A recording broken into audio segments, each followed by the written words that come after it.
प्यारे बच्चों, जय हिंद। आपका हमारे YouTube चैनल में स्वागत है।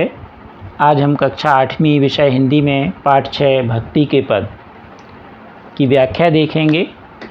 इसमें भक्ति के पद में 4 भक्त कवि सूरदास जी, तुलसीदास जी, रैदास जी और मीरा जी के पद दिए गए हैं। 4 पदों की हम व्याख्या देखेंगे, साथ ही संपूर्ण प्रश्नों के हल देखेंगे। अभी तक आपने हमारे चैनल को सब्सक्राइब नहीं किया तो कर लीजिए। पाठ 6 भक्ति के पद। पहला पद है सूरदास जी का। मेरो मन अनंत कहाँ सुख पावे, जैसे उड़ जहाज को पंछी फिर जहाज पर आवे। कमल नैन को छाड़ी महात्म और देव को ध्यावे। तो यहाँ पर सूरदास जी कहते हैं कि हे कृष्ण भगवान की भक्ति में कि हे भगवान, मैं आपकी भक्ति को छोड़कर कहाँ जाऊँ और मुझे कहाँ सुख प्राप्त होता है। ठीक उसी तरह जैसे बहुत समय पहले जब दिशा सूचक नहीं थे तो जो पानी का जहाज़ होता है समुद्र में, तो वहाँ पर जहाज़ को किनारे लगाने के लिए पक्षी छोड़े जाते थे और वह पक्षी यदि चारों तरफ पानी है तो पास में कोई ऐसा स्थान नहीं है रुकने के लिए, तो वह पक्षी उड़ करके पुनः जहाज़ में आ जाता था। और यदि पास में कहीं कोई रुकने का स्थान था तो वहीं रुक जाता था और फिर नाविक उसको जहाज़ को वहाँ पर लगा देता था। तो ऐसे ही वो कहते हैं कि जिस तरह वो समुद्र का जो पक्षी है चारों तरफ पानी देख करके पुनः उसी जहाज़ में लौट आता है, इसी तरह मेरा मन आपके अलावा किसी अन्य देव की भक्ति में नहीं लगता और मैं लगाना भी चाहता हूँ तो अंत में मैं आपकी ही भक्ति में आ जाता हूँ। कमल नैन अर्थात जो कृष्ण भगवान, उनके जो नैन हैं, उनकी आँखें हैं कमल के समान, मैं ऐसे भगवान को छोड़ करके कैसे दूसरे भगवान का मेरा मन ध्यान कर सकता है। आगे वो लिखते हैं, परम गंग को छोड़ प्यासो, दुर्मति कूप खुदावे। तो जो महान गंगा, पवित्र गंगा है, उसके जल को छोड़ करके मूर्ख व्यक्ति ही मनुष्य कुआं खोदने की सोच सकता है। आगे दिया गया है कि जिहि मधुकर अम्बुज रस चख्यो, क्यों कारिल फल भावे। वो कहते हैं जो भौरा है, जिस भौरे ने, मधुकर यानी भौरा, अम्बुज यानी कमल, जिस भौरे ने कमल का रस चख लिया है वो कैसे करील के फलों को खा सकता है। तो मैंने आपकी भक्ति कर ली है तो अब मैं कैसे दूसरी भक्ति को कर सकता हूँ। आगे वो कहते हैं कि सूरदास जी, प्रभु कामधेनु तजी छरी कौन दुहावे। तो वो कहते हैं कि कामधेनु गाय को छोड़कर बकरी को दुहने का विचार कौन कर सकता है।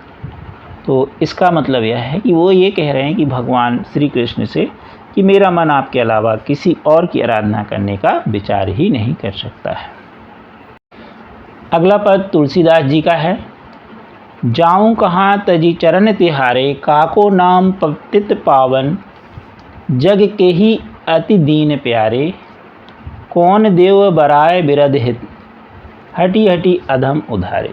तो तुलसीदास जी कहते हैं भगवान राम से कि हे भगवान, मैं आपके चरणों की भक्ति को छोड़कर कहाँ जाऊं। आपके अतिरिक्त किसका नाम पतित पावन है और ऐसा कौन है जो दीनों के प्रति प्रेम रखता हो। अन्य कौन सा देवता है जिसने हठपूर्वक अपने यश के लिए पापियों का उद्धार किया हो। फिर उसमें कुछ उदाहरण लिए उन्होंने, खग मृग व्याघ पशान बिटप जड़, जावन कवन सुर तारे। तो वो कहते हैं आपने सभी प्रकार से श्रापित जो व्यक्ति थे उनको आपने, ऋषि मुनि, उनको आपने श्राप मुक्त किया और उनका उद्धार किया। खग, खग के रूप में, पक्षी के रूप में जटायु थे, उनका आपने उद्धार किया। मृग के रूप में मारीच को आपने उद्धार किया। व्याघ, व्याघ के में रूप में वाल्मीकि जी को। पाषाण, पत्थर में अहिल्या जी थीं तो उनको आपने श्राप मुक्त किया। वृक्ष के रूप में यमलार्जुन, जड़ के रूप में भरत मुनि, इन सभी का आपने क्या किया है, संसार से उद्धार किया है। तो ऐसा कौन देवता है जिसने यह किया हो। आगे वो कहते हैं कि देव दनुज मुनिनाग मरुज सब, माया विवश विचारे, तिनके हाथ दास तुलसी प्रभु, कहा अपनों पे हारे। तो वो कहते हैं कि मुनि, नाग और मनुष्य आदि सब माया के वशीभूत हैं, माया में घिरे हुए हैं, माया जाल में। इसलिए तुलसीदास जी अपने आप को समझाते हुए कहते हैं कि इनके समक्ष मैं अपनी दीनता किसके सामने बखान करूं, किसके सामने बताऊं। और इस प्रकार भगवान राम से वह यह विनती करते हैं कि मैं आपके शरण छोड़कर कहाँ जाऊं। अगले भक्त कवि हैं रैदास जी। अब कैसे छूटे नाम रट लागी, प्रभु जी तुम चंदन हम पानी, जाकी अंग अंग बास समानी। तो रैदास कवि जी कहते हैं कि मैं आपकी जो भक्ति है मैं कैसे छोड़ सकता हूँ। और साथ में वो कहते हैं कि मैं इस तरह से, जिस तरह प्रभु जी तुम चंदन हम पानी, यानी आप चंदन के समान हैं तो मैं पानी के समान हूँ। और चंदन को जब पानी में घिसा जाता है और वह पानी में घुल मिल जाता है तो उसकी सुगंध चारों ओर फैल जाती है। तो इसी तरह मैं तुम्हारी भक्ति में, मेरा अंग अंग डूबा हुआ है। आगे वो कह रहे हैं कि प्रभु जी तुम घनवन हम मोरा, जैसे चितवत चंद चकोरा। वो कह रहे हैं प्रभु जी तुम घनवन, मतलब आप क्या हैं, बादल हैं, और मैं क्या हूँ, भक्त, मोर के समान। तो आप बादल हैं, मैं मोर हूँ, और मैं आपकी तरफ ठीक उसी तरह एक टक लगाए देखता रहता हूँ। क्योंकि जब बादल छाते हैं और बादल बरसते हैं तो मोर बहुत खुश होकर नाचता है। तो वो कहते हैं कि मैं आपको देखता रहता हूँ। और कैसे एक टक देखता रहता हूँ, तो जैसे चितवत चंद चकोरा, यानी जो चकोर पक्षी है, चितवत यानी देखना, चंद यानी चंद्रमा, वह एक टक लगाए चकोर पक्षी चंद्रमा की ओर देखता रहता है। तो मैं इसी तरह आपको देखता रहता हूँ, अर्थात मैं आप में पूर्ण भक्ति में लीन हूँ। प्रभु जी तुम दीपक हम बाती, जाकी ज्योति बरे दिन राती। प्रभु जी आप क्या हैं, दीपक के समान है और मैं बाती के समान हूँ, जिसकी लौ जब जलती है तो ज्योति के कारण दिन रात वह जलती रहती है, और तुम्हारा ही तेज मेरे सर्वत्र बिखरा हुआ है। ये फिर कवि जी कहते हैं प्रभु जी तुम मोती हम धागा, जैसे सोना ही मिलत सुहागा। वो कहते हैं कि आप मोती हैं और मैं धागा हूँ, और मोती में धागा पिरो करके माला बनती है। तो इस तरह से जो मैं हूँ वो आप में भक्त के रूप में हूँ, और आपसे मिलकर अपनी बात बना लेता हूँ। प्रभु जी तुम स्वामी हम दासा, ऐसी भक्ति करे रे दासा। तो वो कहते हैं कि प्रभु जी आप मेरे स्वामी हैं, मैं भक्त हूँ और आप मेरे स्वामी हैं, तो मैं आपकी भक्ति कैसे छोड़ सकता हूँ। तो इस प्रकार रैदास जी अपनी भक्ति का भाव प्रकट करते हैं। अगले हैं कवित्री मीराबाई। पायो जी मैंने राम रतन धन पायो, वस्तु अमूलक दी मेरे सतगुरु, कृपा कर अपनायो। तो मीराबाई कहती हैं कि मैंने राम रूपी धन पा लिया है, और यह वस्तु अमूलक, यानी ये किसने मुझे प्रदान किया, मेरे सतगुरु ने, और उनकी कृपा से ये मैंने पा लिया है। बेशकीमती, बहुत कीमती वस्तु मैंने प्राप्त कर ली है, और इस सब में मेरे गुरु की ही कृपा है। जन्म जन्म की पूंजी पाई, जग में सभी खुआयो। और मैंने यह जन्म जन्म की पूंजी पा ली है, और संसार रूपी सभी संबंधी धन दौलत सभी को मैंने छोड़ दिया है। आगे वो कहती हैं कि खर्चे नहीं कोई चोर न लेवे, दिने दिने बढ़त सवायो। तो वो कहती हैं यह ऐसा धन है भक्ति रूपी, जिसे खर्च नहीं किया जा सकता और ना ही कोई चोर ले सकता है, बल्कि ये तो दिनों दिन बढ़ता ही जाता है। सवायो यानी लगातार ब्याज सहित बढ़ रहा है। सत की नाव खेवटिया सतगुरु, भव सागर तर आयो। तो वो कह रहे हैं कि यह सत्य रूपी जो नाव है, इसको खेने वाले जो मेरे सतगुरु हैं वो आसानी से संसार रूपी सागर को सहज ही मुझे पार करा सकते हैं।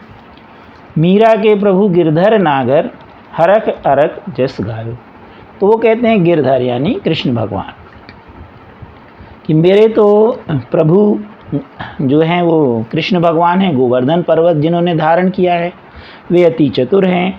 मैंने उन्हें अपने यश का गान हर्षित होकर किया है और मैंने सब कुछ उन्हीं पर निछावर कर दिया।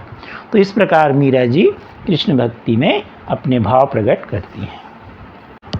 अब देखेंगे हम पाठ्य अंतर्गत अभ्यास प्रश्नों के उत्तर। प्रश्न पहला, निम्नलिखित शब्दों के अर्थ शब्दकोश से खोज कर लिखिए। पंछी, पंछी यानी पक्षी, कूप यानी कुआं, मधुकर यानी भौरा, तजी यानी छोड़कर, अधम यानी नीच, धनुज यानी राक्षस या दानव, घन यानी बादल, चकोरा यानी चकोर पक्षी, चकवा चकवी जिसे बोलते हैं, पूंजी यानी धन, छाड़ी यानी छोड़कर, छेरी यानी बकरी, अम्बुज यानी कमल, उधारे यानी उधार किया और बास यानी सुगंध। अब हम देखेंगे प्रश्न दूसरा, निम्नलिखित प्रश्नों के उत्तर संक्षेप में लिखिए। सूर के मन को कहाँ सुख प्राप्त होता है? तो सूरदास जी के मन को सुख भगवान श्री कृष्ण के चरण की भक्ति में ही प्राप्त होता है। अगला है, अधम का उद्धारक कौन है? तो अधम का उद्धारक भगवान राम है। रैदास किस भक्ति के आराधक हैं? तो रैदास जी ईश्वर के नाम के आराधक हैं। मीराबाई को कौन सा रत्न प्राप्त हो गया? तो मीराबाई को राम रतन प्राप्त हो गया, यानी राम रतन यानी भगवान कृष्ण की भक्ति प्राप्त हो गई।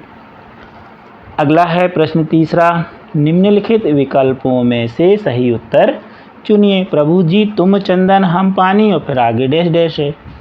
तो ये किसकी पंक्तियां हैं? तो ये किसकी पंक्तियां हैं? 4 दिए हैं, तो ये रैदास जी की पंक्तियां हैं। अगला है, तुलसीदास जी की भक्ति निम्नलिखित में से किस भाव की है? तो तुलसीदास जी की भक्ति दास भाव की है। अगला है, ब्रजभूमि में किसकी झड़ियाँ कुंज अधिक मिलती हैं? तो यहाँ पर करील की। अगला है, निम्नलिखित रचनाकारों में किसके संबंध राजस्थान से है? तो मीराबाई जी। अगला प्रश्न चौथा है, निम्नलिखित प्रश्नों के उत्तर विस्तार से लिखिए।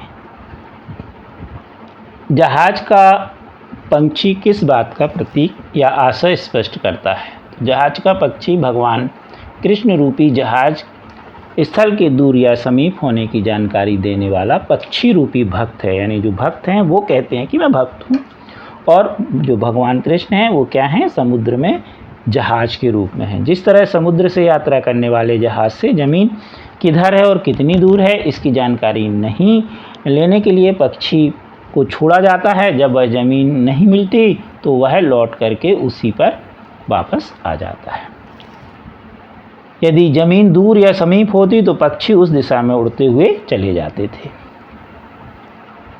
और वह ज़मीन ही उनकी शरण स्थल बन जाती थी। ये पहले लोग ऐसा उपयोग करते थे। नाविक भी जहाज को उसी दिशा में खेने लगते थे जिस दिशा में पक्षी उड़ के चला गया है। उस ज़मीन पर जाकर जहाज अपना लंगर डाल देता था। यह उस समय होता था जब कुतुबनुमा जो आदि दिशा सूचक यंत्रों का आविष्कार नहीं हुआ था। बहुत पहले की बात है। इस पद में कवि ने अपने आप को जहाज के पक्षी के रूप में, भक्त के रूप में चित्रित किया है, जो बार बार सभी ओर से निराश होकर श्री कृष्ण के चरण रूपी जहाज में आकर शरण ले लेता है। अगला प्रश्न है, तुलसीदास ने किसके उद्धारण का उल्लेख किया है? तुलसीदास जी ने किस किस के उद्धार का उल्लेख किया है? तो खग के रूप में जटायु, मृग के रूप में मारीच, व्याघ के रूप में वाल्मीकि जी, पाषाण के रूप में पत्थर बनी अहिल्याबाई, बिटप के रूप में यमलार्जुन और जड़ के रूप में भरत मुनि। इन सब का उद्धार भगवान श्री कृष्ण ने त्रेता युग में, भगवान श्री कृष्ण ने द्वापर युग में किया था। त्रेता युग में भगवान राम ने और इन्होंने कृष्ण ने द्वापर युग। जटायु पक्षी सीता हरण के समय सीता को बचाने के लिए रावण से संघर्ष करते हुए घायल हो गया था। श्री राम ने उनका उद्धार किया। मृग रावण का मारीच जो था वो रावण का संबंधी था, जो मारीच बन करके मृग के रूप में आया था और उन्होंने उसका मार करके और उसका उद्धार किया। अगला है व्याध, वाल्मीकि जी। यह पहले डाकू थे और राम शब्द का उल्टा जाप करके कल्याण हो गया और तर गए। पाषाण, अहिल्या गौतम ऋषि की पत्नी थी, वो अपने पति के श्राप से श्रापित होकर के पत्थर बन गई, जिसे भगवान राम ने अपनी चरण धूलि से उनका उद्धार कर दिया। यमला, अर्जुन को श्राप था और वे वृक्ष बन गए थे। द्वापर युग में कृष्ण भगवान ने उनका उद्धार किया। इस तरह विभिन्न रूपों में पतित हुए प्राणियों का भगवान ने उचित समय पर उद्धार किया था। अगला है रैदास ने भगवान से अपने संबंध स्थापित करते हुए किस किस से अपने को जोड़ा। तो रैदास जी ने अपने को कई तरह से, उन्होंने भगवान को चंदन, धन यानी बादल के रूप में, चंद्रमा, दीपक, मोती के रूप में, अपने आप को क्रमशः पानी, यानी उन्होंने कहा चंदन तो मैं पानी, उन्होंने कहा आप बादल तो मैं मोर, आप चंद्रमा तो मैं चकोर, आप मोती तो आप दीपक तो मैं बाती और मोती तो मैं धागा। चंदन पानी के संयोग से घिस जाता है और उसकी सुगंध फैलने लगती है। बादल की गर्जना से मोर क्या होता है, कूकता और नाचता है। चंद्रमा को चकोर एकटक देखता रहता है। दीपक दीपक की ज्योति जो है वह जब दीपक जलाते हैं तो चारों तरफ फैल जाती है। मोतियों में धागा पिरोया जाता है और फिर हार या माला बन जाती है। सोने को सुहागे के रूप में चमक प्राप्त होती है। इस तरह ईश्वर से इन जीवों को विभिन्न प्रकार से संबंधित में उन्होंने अपने संबंध को स्थापित किया है। अगला है मीरा की भक्ति। भावना पर अपने विचार प्रकट कीजिए। मीरा की भक्ति दास भावना से ओतप्रोत है। वे भगवान कृष्ण की भक्त दासी हैं। ईश्वर की भक्ति उनके लिए वह रत्न है जिसे कोई चुरा नहीं सकता, खर्च भी नहीं होता। भगवान की भक्ति का जो रत्न उन्होंने प्रतिदिन सवाया होता जाता है। इस प्रकार ईश भक्ति से मनुष्य सतगुरु की कृपा प्राप्त कर लेता है और सत पर आधारित मनुष्य की जीवन नौका बड़ी सरलता से संसार सागर को पार कर जाती है। ईश्वर की भक्ति ही मनुष्य को उद्धार प्राप्त करने का एकमात्र साधन है। ईश्वर की भक्ति तो संसार की विविध वस्तुओं के प्रति मोह त्यागने पर ही प्राप्त होती है। प्रश्न 5वां है, निम्नलिखित पंक्तियों का आशय स्पष्ट कीजिए। कौन देव बराय विरधित, हटी हटी अधम उधारे। तुलसीदास जी कहते हैं कि हे भगवान राम, मैं आपके चरणों की भक्ति को छोड़कर कहाँ जाऊँ। आपके अतिरिक्त किसका नाम पतित पावन है। दीनों के प्रति किसे अति प्रेम है। अन्य कौन सा देवता है जिसने हठपूर्वक अपने यश के लिए पापियों का उद्धार किया हो। पक्षी, जटायु, मृग, व्याध, वाल्मीकि, पाषाण, अहिल्या, वृक्ष, यमला, अर्जुन, जड़, भरत मुनि आदि किस देवता ने संसार से उनका उद्धार किया है। देव, राक्षस, मुनि, नाग और मनुष्य आदि सभी के माया वशीभूत होकर दयनीय बने हुए हैं। इसलिए तुलसीदास जी अपने आप को समझाते हुए कहते हैं कि इनके समक्ष यानी खुद को तुलसीदास अपनी दीनता का बखान कैसे कर सकता है। सूरदास जी प्रभु कामधेनु तजी, छेरी कौन दुहावे। सूरदास जी कहते हैं कि मेरा मन दूसरे स्थान पर किस तरह सुख प्राप्त कर सकता है। जिस तरह समुद्री जहाज से ज़मीन के होने की जानकारी के लिए जो छोड़ा गया पक्षी है वह फिर उसी जहाज में आकर लौट आता है, क्योंकि शरण पास में नहीं है। उसी जहाज की तरह जो सूरदास जी हैं वह भी उसी जहाज पर शरण प्राप्त कर लेता है। तो उस पक्षी की तरह यह मेरा मूर्ख मन श्री कृष्ण को छोड़कर किसी दूसरे देव को ध्यान क्यों करता है। महान पुण्यशाली पवित्र गंगा को छोड़कर मूर्ख और कुबुद्धि मनुष्य ही कुआं खोदने की बात सोचते हैं। जैसे भौरे ने कमल के पराग का पान कर लिया है तो वह करील के फल को कैसे चखेगा। सूरदास जी वर्णन करते हैं कि कामधेनु को छोड़कर बकरी दुहने का विचार कौन करता है। तात्पर्य यह है कि भगवान श्री कृष्ण को छोड़कर हे मन, तू किसी दूसरे देव की आराधना करने का विचार ही क्यों करता है। यदि तू ऐसा करता है तो निश्चय ही तू बड़ा मूर्ख है, उचित और अनुचित के भेद को नहीं जानता है। प्रश्न 6वां, निम्नलिखित पंक्तियों का संदर्भ सहित भाव स्पष्ट कीजिए। का प्रभु जी तुम चंदन हम पानी, जाकी अंग अंग बास समानी। तो संदर्भ है प्रस्तुत पद हमारी पाठ्य पुस्तक भाषा भारती के भक्ति के पद से लिया गया है। इसके कवि रैदास जी हैं। प्रसंग, कवि रैदास जी ने इस पद में बताया है कि वे दास भाव की भक्ति करते हैं। व्याख्या, हे प्रभु जी तुम सुगंधित चंदन हो तो मैं पानी हूँ। चंदन की सुगंध जल के साथ मिलकर के उसमें समा जाती है, उसी तरह हे प्रभु तुम्हारी भक्ति में मेरा अंग अंग डूबा हुआ है। अगला प्रश्न है इसी का खा, पायो जी मैंने राम रतन धन पायो, वस्तु अमूलक दी मेरे सतगुरु, कृपा कर अपनायो। जन्म जन्म की पूंजी पाई, जग में सभी खुआयो, खर्च नहीं कोई चोर न लेवे, दिन दिन बढ़त सवा। तो जो संदर्भ है इसमें वही ज्यों का त्यों कि प्रस्तुत पंक्तियाँ हमारी पाठ्य पुस्तक भाषा भारती के पाठ भक्ति के पद से लिया गया है। इस पद की कवित्री मीराबाई, यहाँ मीराबाई हैं। प्रसंग, मीराबाई भगवान कृष्ण की भक्ति करती हैं। वह उनके यश का गान बहुत ही हर्षपूर्वक करती हैं। वो कहती हैं कि मैंने राम रूपी रतन धन प्राप्त कर लिया है। मेरे श्रेष्ठ गुरु ने मुझे इस बेशकीमती वस्तु को प्रदान किया है। मेरे गुरु ने बड़ी ही कृपा करते हुए मुझे अपना लिया है। इस तरह मैंने प्रत्येक जन्म की पूंजी प्राप्त कर ली है। जन्म जन्म की पूंजी, संसार संबंधी सभी को मैंने धन सहित खो दिया है, छोड़ दिया है। यह भक्ति रूपी संपत्ति बहुत ही अजब है, जिसे किसी भी तरह खर्च नहीं किया जा सकता, कोई चोर नहीं चुरा सकता। और यह भक्ति रूपी धन प्रतिदिन ही सवाया बढ़ता जाता है, यानी ब्याज सहित बढ़ता जाता है। सवाया मतलब 100 के 125 हो जाएं तो सवा हो गए। इस तरह हर बार वह सवाया बढ़ता जाता है। कृपया आप हमारे चैनल को सब्सक्राइब अवश्य कीजिए। Thank you.